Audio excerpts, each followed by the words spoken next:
Ya, kawan-kawan semua, ya, selain apa yang sudah disampaikan, kami hari ini juga sudah mengajukan surat ke Komisi 3 DPR. Surat Komisi 3 itu langsung ditandatangani oleh dua prinsipal, Mas Roy Suryo dan Dr. Tifa.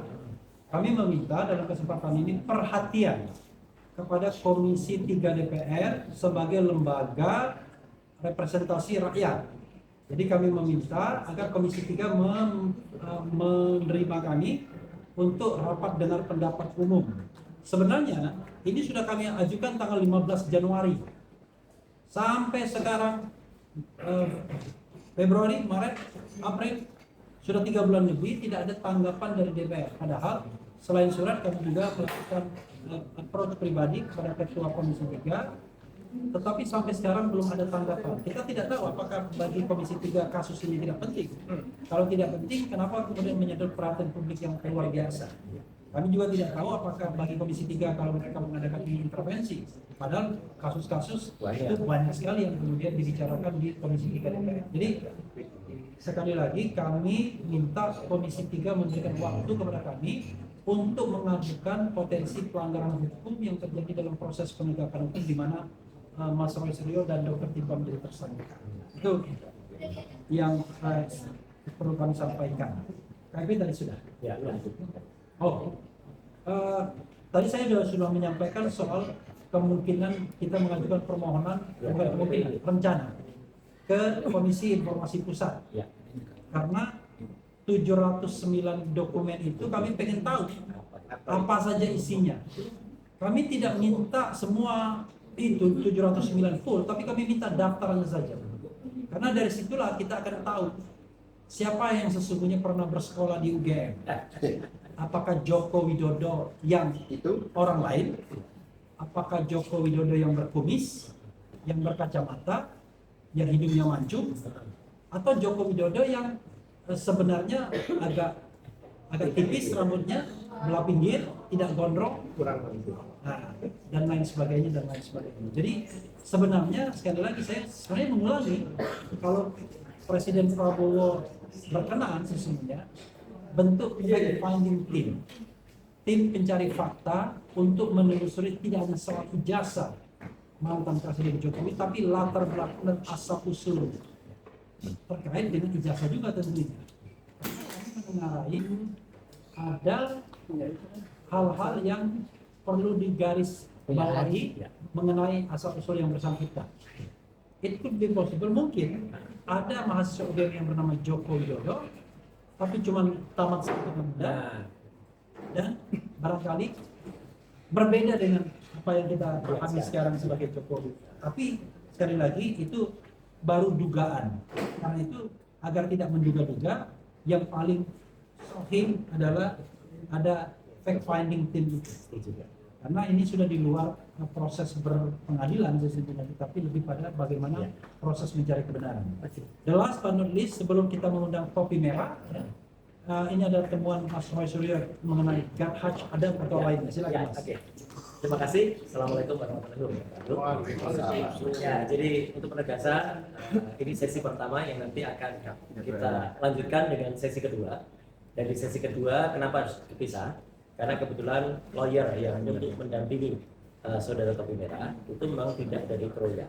Ya, meskipun ada beberapa irisannya, tetapi aslinya itu tidak atas nama Troya. Karena memang timnya adalah tim untuk khusus membela saudara topi merah.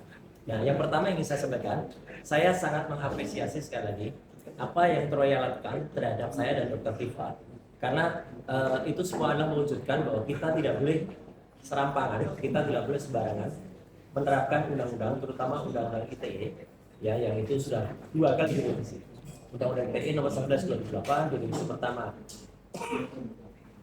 menjadi undang-undang nomor 19 tahun 2016 dan direvisi berikutnya menjadi undang-undang nomor 1 tahun 2024. Dan yang sangat krusial, penerapan pasal 32 35 seperti tadi yang disampaikan oleh Pak Refli, sampaikan oleh Dr. Bidit, dan juga ditambahkan oleh Pak Katiri dan teman-teman semuanya, itu adalah penerapan yang salah.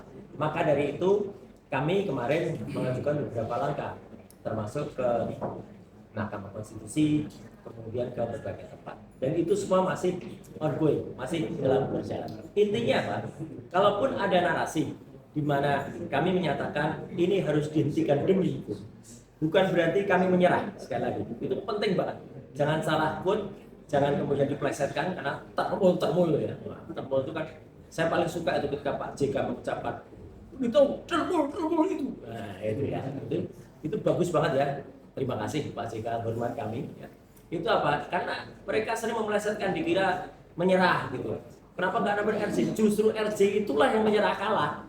Restoratif justice mereka kalah supaya mereka tidak lanjut gugatannya, sehingga begitu nggak lanjut, yang dari sisi sono aman merasa aku nggak jadi ke persidangan, nggak perlu tunjukin ijazahnya. Kami tetap mengejar ijazah 99,9% palsu ini, sudah jelas.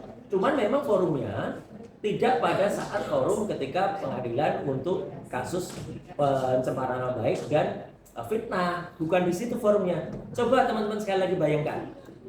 Kalau itu sidang yang nanti akan dihadiri, misalnya pelapor, ini pun kalau hadir pelapor, karena yang kami dengar pelapor sedang mengupayakan supaya dia tidak perlu hadir, hanya pakai surat kuasa. Nah kalau hadir pasti akan ditanyakan, pelapor benar ini ijazah Anda, coba tunjukkan jaksa, tunjukkan ke jaksa, benar yang mulia. Kemudian saudara tersangka atau terdakwa, benarkah Anda pernah hadir di acara A, B, C? Benar. Udah itu aja. Dari situ kemudian ijazahnya masih dilihat sekilas oleh hakim, udah. Apa itu pembuktian ijazah? Tidak sama sekali. Pembuktian ijazah itu ada yang seperti di sidang CLS di Solo yang secara aneh itu kemudian dihentikan di akhir.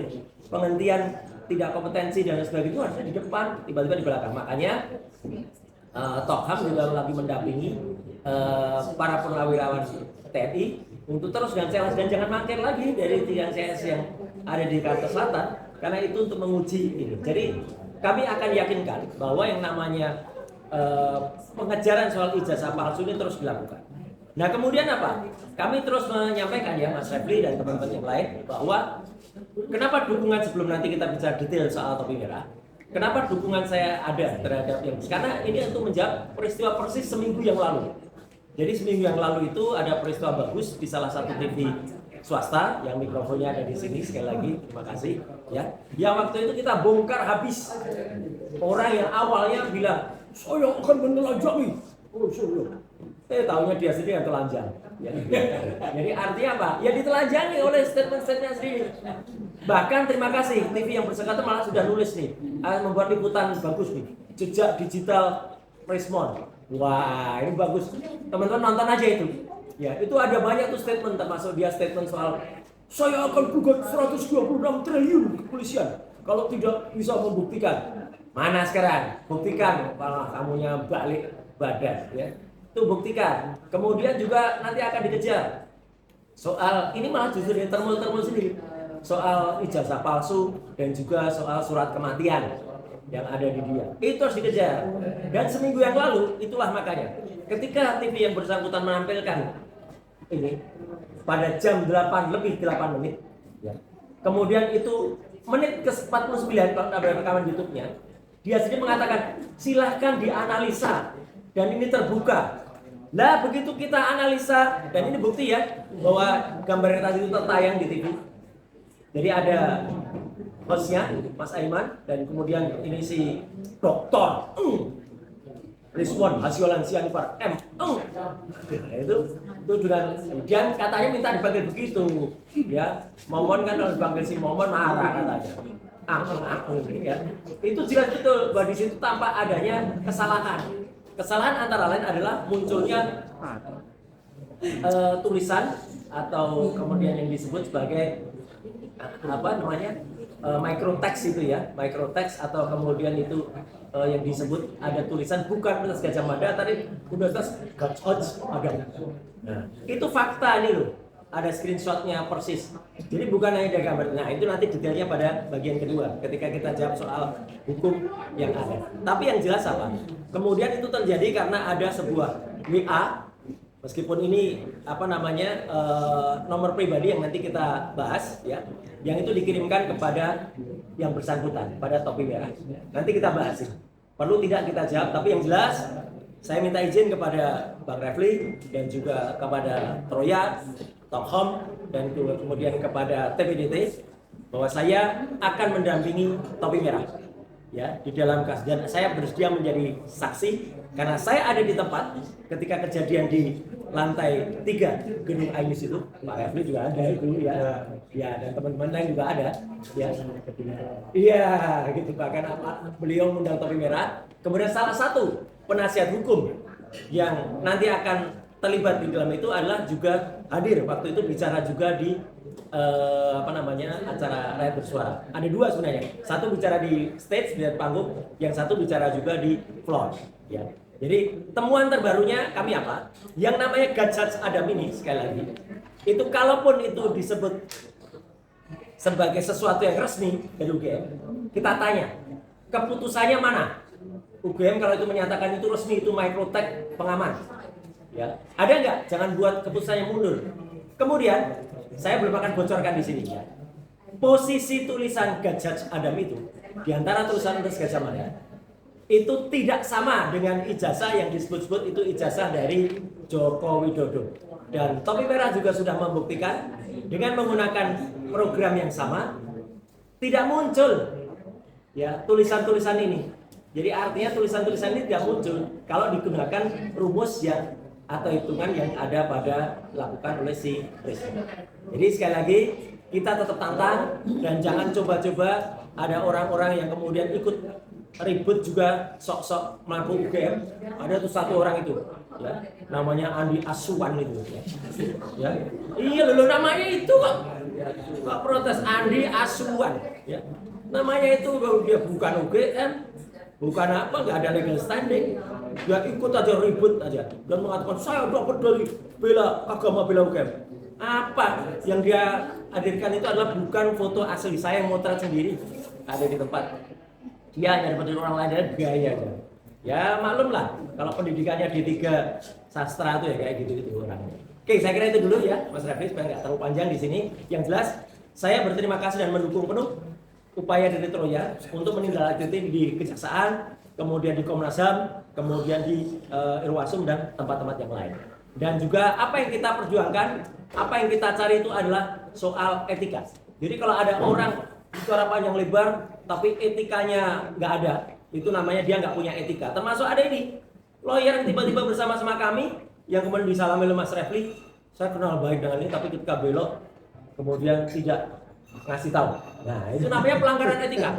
Makanya saya pakai gambar ini untuk menunjukkan orang yang nggak punya etika. Nah cari apa? Cari etika. Nah cari apa? Yang dicari adalah etika yang hilang.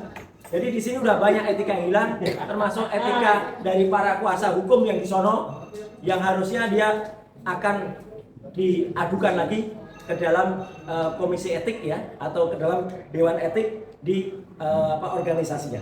Nah, saya nggak tahu orang ini siapa, tapi orang ini juga nggak punya etika ini ya, biasa. Ya. Tapi saya pakai aja gambarnya. Sekian, terima kasih. Assalamualaikum warahmatullahi wabarakatuh.